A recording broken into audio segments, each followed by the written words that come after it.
Welcome to Gurukul of Lord Shiva. अभी हम discuss करेंगे प्राकृतिक संसाधनों के प्रबंधन के ऑब्जेक्टिव के ऊपर। तो पहला प्रश्न है, निम्नलिखित संसाधनों में से किन्हें संपोषित रूप से उपयोग करने की आवश्यकता है।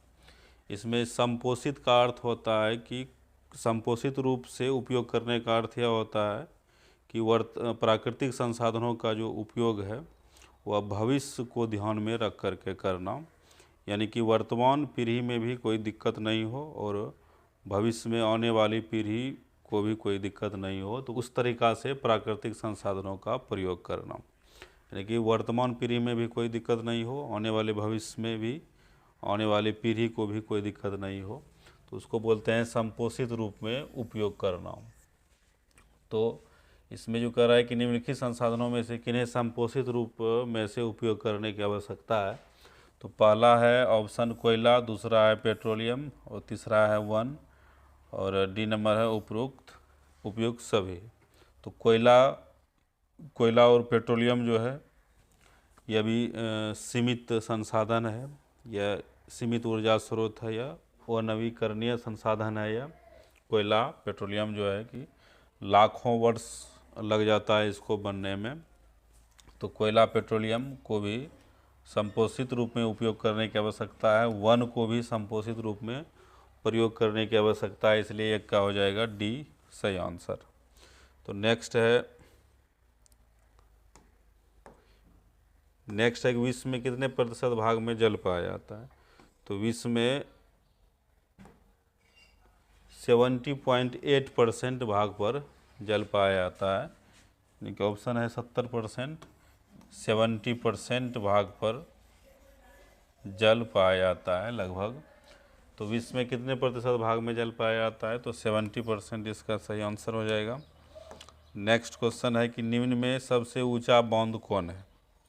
सबसे ऊंचा बांध इसमें पूछ रहा है, निम्न में सबसे ऊंचा बांध कौन है। ये है टिहरी बांध, बी है भाखड़ा बांध, सी है दोनों, डी है इनमें से कोई नहीं। निम्न में सबसे ऊंचा बांध टिहरी बांध है, और टिहरी बांध जो है, टिहरी बांध भागीरथी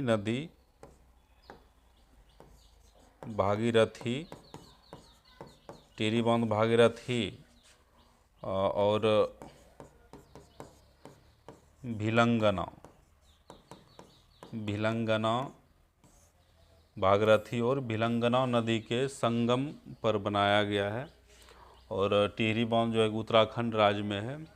इस बांध का जो निर्माण कार्य जो स्टार्ट हुआ था 1977-78 में, और 2006 ईस्वी तक यह चला था कार्य। 2006 ईस्वी तक टिहरी बांध बनाने का कार्य चला था। तो प्रश्न है कि निम्न में से सबसे ऊंचा बांध कौन है, तो टिहरी बांध सही इसका आंसर हो जाएगा। तो नेक्स्ट है,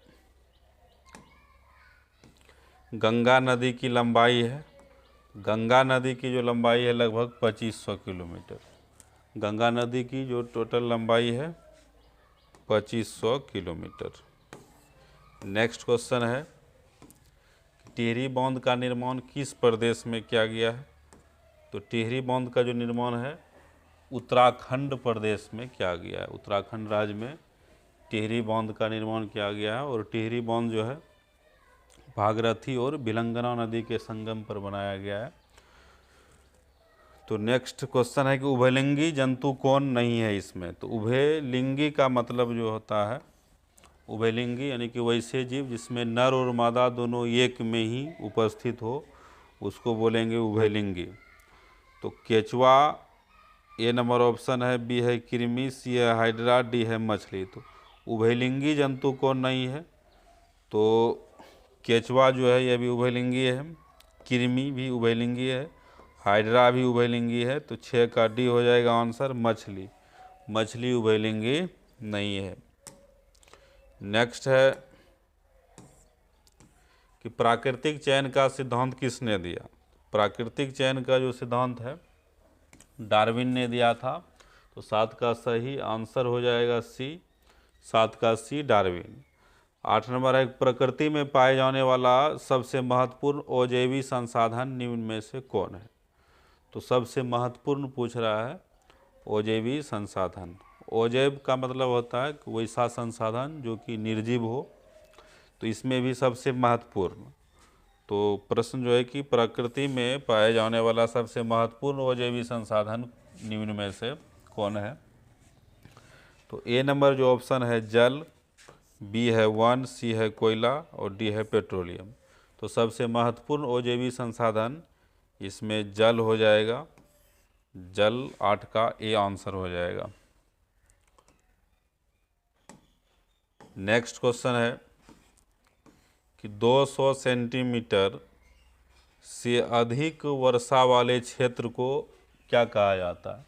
तो 200 सेंटीमीटर से जिस क्षेत्र में अधिक वर्षा होता है तो उसको बोला जाता है नम क्षेत्र, लेकिन 200 सेंटीमीटर से अधिक वर्षा वाले क्षेत्र को बोलते हैं नम क्षेत्र। नेक्स्ट क्वेश्चन है कि हिमाचल प्रदेश में स्थानीय सिंचाई की व्यवस्था को किस नाम से जाना जाता है?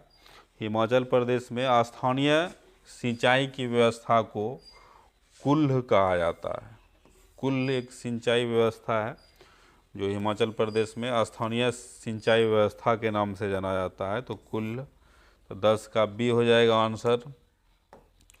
नेक्स्ट है चिपको आंदोलन के अग्रणी नेता इसमें चूज करना है कौन है? तो ए नंबर ऑप्शन है सुंदरलाल बहुगुणा, बी नंबर है ए.के. बनर्जी, सी है अमृता देवी बिश्नोई, डी है बाबा आमटे।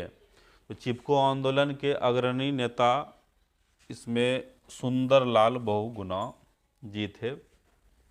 और चिपको आंदोलन का जो शुरुआत हुआ था 1970 ईस्वी में। चिपको आंदोलन पर्यावरण संरक्षण से संबंधित है। चिपको आंदोलन वृक्षों को बचाने के लिए एक आंदोलन था। चिपको आंदोलन का अर्थ होता है कि वृक्ष से चिपक करके जान दे देना, लेकिन वृक्षों को काटने नहीं देना। वृक्षों से चिपक करके जान दे देना, लेकिन वृक्षों को काटने नहीं देना, तो यह चिपको आंदोलन कहलाता है। तो चिपको आंदोलन के जो अग्रणी नेता थे वह सुंदरलाल बहुगुणा जी थे और 1970 ईस्वी में चिपको आंदोलन की शुरुआत हुई थी। हालांकि वृक्षों को बचाने से संबंधित बहुत सारा आंदोलन पहले भी हुआ था।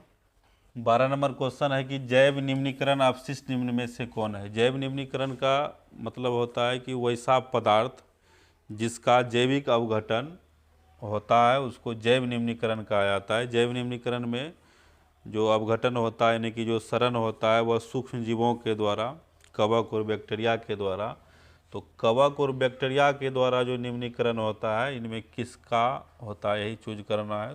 तो मल मूत्र जैव निम्नीकरण इसका भी हो जाता है, वाहित मल जल का भी होता है, पेड़ पौधे के मृत शरीर का भी जैव निम्नीकरण होता है। तो इसलिए 12 का डी इनमें से सभी इसका आंसर हो जाएगा। तो नेक्स्ट जो क्वेश्चन है कि जैव अनिम्नीकरण अपशिष्ट निम्न में से कौन है? जैव अनिम्नीकरण का मतलब है जिनका अवघटन सूक्ष्म जीवों के द्वारा नहीं होता है उसको जैव अनिम्नीकरण कहा जाता है। तो सीसा हो गया, सीसा जैव अनिम्नीकरण में आ जाएगा। आर्सेनिक भी, रेडियोधर्मी पदार्थ जो भी है, यूरेनियम, थोरियम, ये सब रेडियोधर्मी पदार्थ का भी जैव निम्नीकरण नहीं होता है, यह जैव अनिम्नीकरण है। इसलिए 13 का डी हो जाएगा सही आंसर। 14 नंबर है कि जल दिवस कब मनाया जाता है? तो जल दिवस 22 मार्च को मनाया जाता है। इससे पहले बताए थे कि धरती पर जो जल है 70% लगभग पाया जाता है, 70%। नेक्स्ट क्वेश्चन है 15 नंबर है कि कोलीफॉर्म मनुष्य के शरीर में कहाँ पाया जाता है? तो कोलीफॉर्म जो है कि जीवाणुओं का एक समूह होता है। कोलीफॉर्म जीवाणुओं का एक समूह होता है जो मनुष्य के आंत में पाया जाता है। तो कोलीफॉर्म जो है कि जीवाणुओं का एक समूह होता है, जीवाणुओं का एक समूह होता है कोलीफॉर्म। तो यह मनुष्य के आंत में पाया जाता है। नेक्स्ट क्वेश्चन है कि भारत सरकार ने बाघ संरक्षण योजना कब प्रारंभ की थी? तो बाघ संरक्षण योजना जो है भारत सरकार ने 1973 ईस्वी में प्रारंभ किया था, प्रोजेक्ट टाइगर के नाम से। प्रोजेक्ट टाइगर के नाम से बाघ संरक्षण योजना प्रारंभ किया गया था और 1973 ईस्वी में किया गया था। 1973 ईस्वी में बाघ हमारा राष्ट्रीय पशु है और बाघों को बचाने के लिए यह योजना लागू किया गया था। और इस योजना को आने के बाद तब बाघ का जो है शिकार नहीं होने लगा था, यानी कि बाघों को जो है जो शिकारी सब जो मार देता था उस पर रोक लगाया गया था जब से प्रोजेक्ट टाइगर योजना लागू किया गया। तो याद रखना है, प्रोजेक्ट टाइगर योजना 1973 ईस्वी में लागू किया गया था। नेक्स्ट क्वेश्चन है कि निम्न में से कौन प्राकृतिक संसाधन नहीं है?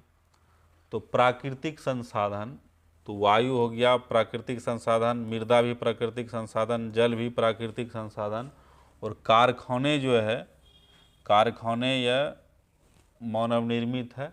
तो इसमें प्रश्न है निम्न में से कौन प्राकृतिक संसाधन नहीं है? तो कारखाने प्राकृतिक संसाधन नहीं है। नेक्स्ट क्वेश्चन है कि यूरो सेकेंड का संबंध है।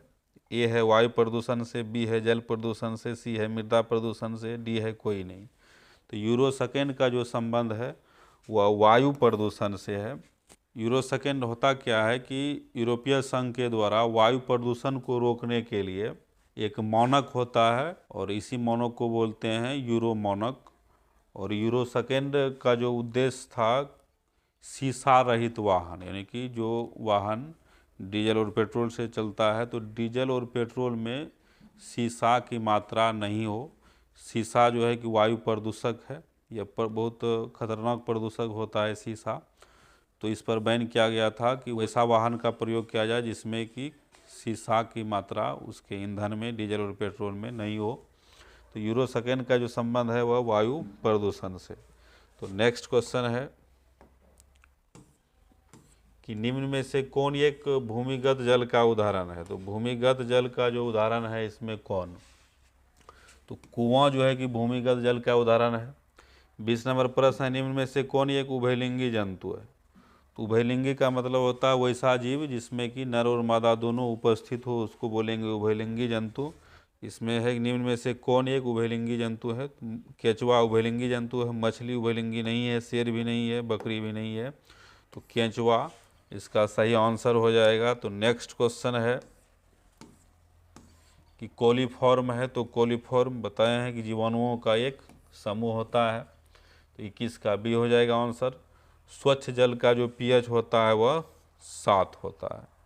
स्वच्छ जल का पीएच 7। तो नेक्स्ट क्वेश्चन है कि पर्यावरण दिवस कब मनाया जाता है? पर्यावरण दिवस 5 जून को मनाया जाता है। पर्यावरण को संरक्षित करने के लिए यह दिवस मनाया जाता है। इसका जो उद्देश्य है कि पर्यावरण को कैसे बचाया जाए। तो 24 नंबर है गंगा कार्य योजना किस वर्ष प्रारंभ हुई थी?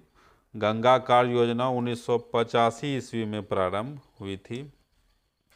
तो नेक्स्ट क्वेश्चन है चिपको आंदोलन किस वर्ष में प्रारंभ हुआ? चिपको आंदोलन किस वर्ष में प्रारंभ हुआ? तो 1970 ईस्वी में। 26 नंबर क्वेश्चन है कि सरदार सरोवर बांध किस नदी पर निर्मित हुआ?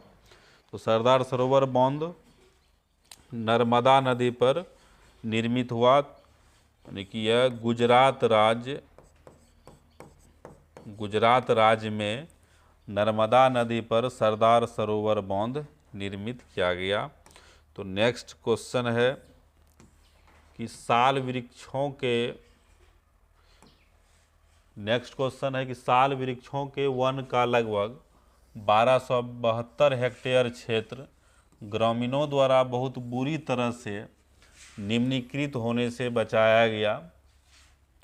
तो कहाँ बचाया गया? तो ए नंबर है मिदनापुर में, बी है गढ़वाल में, सी है टिहरी गांव में और डी है इटारसी में।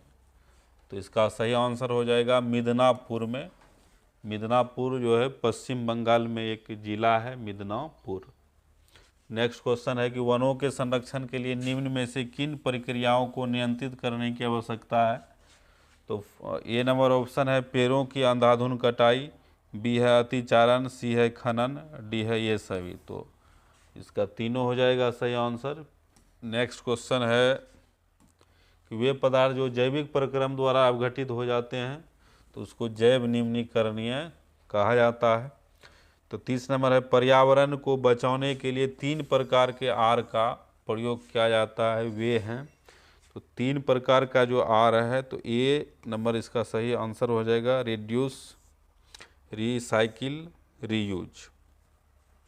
रिड्यूस, रिड्यूस, रिड्यूस का जो मतलब होता है कम उपयोग करना, कम उपयोग यानी कम करना। रिड्यूस मतलब कम करना, यानी कि उपयोग, प्राकृतिक संसाधनों का जो उपयोग है कम करना, ज़रूरत के हिसाब से ही करना, ज़रूरत से ज़्यादा उसका उपयोग नहीं करना।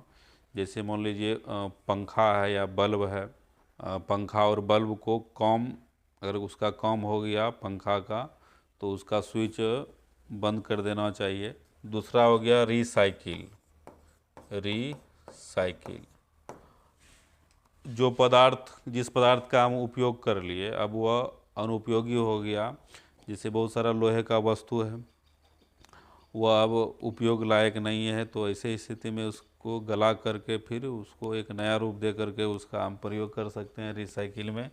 तो रिसाइकिल का जो मतलब होता है पुनः चक्रण, पुनः चक्रण। तीसरा हो गया रीयूज, यानी कि पुनः उपयोग, पुनः उपयोग करना।